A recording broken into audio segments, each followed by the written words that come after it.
Hi friends, ഒരു സർക്കാർ ജോലി ലക്ഷ്യം വെച്ച് മുന്നോട്ട് സഞ്ചരിക്കുന്ന എല്ലാ പ്രിയ ഉദ്യോഗാർത്ഥികൾക്കുമൊപ്പം ഞാനും എൻ്റെ ചാനലും dream PSC with me.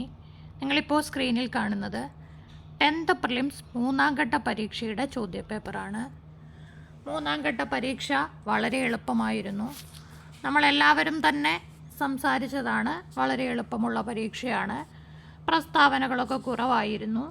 Anyway 3ാം ഘട്ട പരീക്ഷയുടെ ഫൈനൽ ആൻസർ കീ വന്നിട്ടുണ്ട്. 100-ലല്ല മാർക്ക് ഉണ്ടാവുക, 93-ലായിരിക്കും മാർക്ക് ഉണ്ടാവുക. കാരണം 7 ചോദ്യങ്ങളാണ് ഈ ഒരു ചോദ്യപേപ്പറിൽ നിന്ന് PSC ഡിലീറ്റ് ചെയ്തത്. ഡിലീറ്റ് ചെയ്തതിൽ ഭൂരിഭാഗം ചോദ്യങ്ങളും ചെറിയ സ്പെല്ലിംഗ് മിസ്റ്റേക്കിന് മാത്രം ഡിലീറ്റ് ചെയ്യപ്പെട്ട ചോദ്യങ്ങൾ. അതായത് ചോദ്യത്തിലോ ഉത്തരത്തിലോ ഉള്ള മിസ്റ്റേക്കല്ല, ചെറിയ സ്പെല്ലിംഗ് മിസ്റ്റേക്ക്. അത് നമുക്കൊക്കെ അറിയാം ചോദ്യം ഉദ്ദേശിച്ചിരിക്കുന്നത് ഇങ്ങനെയാണെന്ന്. പക്ഷേ അങ്ങനെ ആവാൻ പാടില്ലല്ലോ. അതുകൊണ്ട് തന്നെ കുട്ടികൾ പ്രൊട്ടസ്റ്റ് ചെയ്തതുകൊണ്ടാവാം 7 ചോദ്യങ്ങൾ നീക്കം ചെയ്തു. ഒരുപക്ഷെ കൂടുതൽ പേരും ശരിയുത്തരം എഴുതിയ 7 ചോദ്യങ്ങളായിരിക്കും നീക്കം ചെയ്തിരിക്കുന്നത്. അപ്പോൾ ഡിലീഷന് വിധേയമായ 7 ചോദ്യങ്ങൾ ഏതൊക്കെയെന്ന് നമുക്ക് നോക്കാം. ഒന്നാമത്തെ ചോദ്യം എ കോഡാണ്. എ കോഡിലെ 16ാമത്തെ ചോദ്യം ഡിലീറ്റ് ചെയ്യപ്പെട്ടു. ഭൂപ്രതലത്തിൽ നിന്ന് ഭൗമ ഉപരിതലത്തിൻ്റെ ചിത്രങ്ങൾ ക്യാമറ ഉപയോഗിച്ച് പകർത്തുന്ന രീതി ഭൂതല ഛായാഗ്രഹണം. ഛായാഗ്രഹണം പ്രസ്സുകാരൻ പ്രിൻ്റ് ചെയ്തപ്പോൾ ഹായാഗ്രഹണമായി. അതുകൊണ്ടാണ് ആ ചോദ്യം ഡിലീറ്റ് ചെയ്യപ്പെട്ടത്. അടുത്തത് ഇന്ത്യയുടെ ഏറ്റവും തെക്കേ അറ്റത്തുള്ള സ്ഥലം.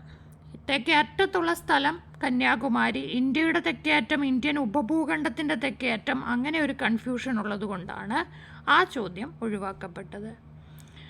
അടുത്തത് മിക്കവാറും എല്ലാ ചാനലിലും പറഞ്ഞിരുന്നു ഡിലീറ്റ് ചെയ്യപ്പെടുമെന്ന്. ഇന്ത്യയുടെ കാലാവസ്ഥയെ സ്വാധീനിക്കാത്ത ഘടകം. ഈ താഴെ പറഞ്ഞിരിക്കുന്ന എല്ലാം ഇന്ത്യയുടെ കാലാവസ്ഥയെ സ്വാധീനിക്കുന്ന ഘടകങ്ങളാണ്. അപ്പോൾ ശരിയായ ഓപ്ഷൻ അവിടെ ഇല്ല. അതുകൊണ്ട് തന്നെ അത് ഡിലീറ്റ് ചെയ്തു.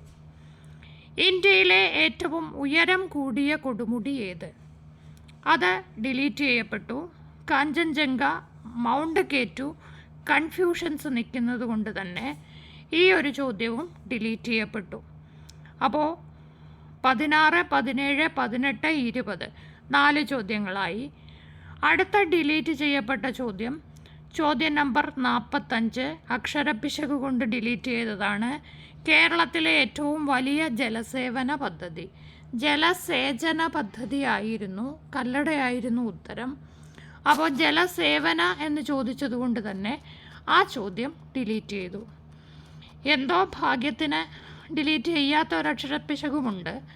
ഫതഹ് അൽ മുബീൻ എന്ന അറബി കാവ്യം, അതിലും മിസ്റ്റേക്ക് ഉള്ളതുകൊണ്ട് ഡിലീറ്റ് ചെയ്യപ്പെട്ടു. പക്ഷേ വിറ്റാമിൻ A എന്നുള്ളിടത്ത് വിറ്റാമിൻ A വന്നത് ഡിലീറ്റ് ചെയ്തില്ല, ഭാഗ്യം. അടുത്തതായിട്ട് ഡിലീറ്റ് ചെയ്യപ്പെട്ടത് നമ്മുടെ കണക്കിലെ ഒരു ചോദ്യമാണ്. കണക്കിലെ ചോദ്യം എന്ന് പറയുമ്പോൾ 94ാമത്തെ ചോദ്യം. 94ാമത്തെ ചോദ്യത്തിൽ ഒറ്റയാനെ കണ്ടെത്തുക എന്നുള്ളത് 16 മാത്രം പൂർണ്ണവർഗം 196 കണക്കാക്കാം. പക്ഷേ അതിൽ വേറൊരു കൺഫ്യൂഷൻ ഫാക്ടറും കൂടെ നിൽക്കുന്നത് കൊണ്ട് അത് ഡിലീറ്റ് ചെയ്യപ്പെട്ടു. അങ്ങനെ എ കോഡിലെ ക്വസ്റ്റ്യൻ പേപ്പർ എ കോഡിലെ 16, 17, 18, 20, 45, 55, 94 ഇങ്ങനെ 7 ചോദ്യങ്ങളാണ് PSC ഡിലീറ്റ് ചെയ്യപ്പെട്ടത്.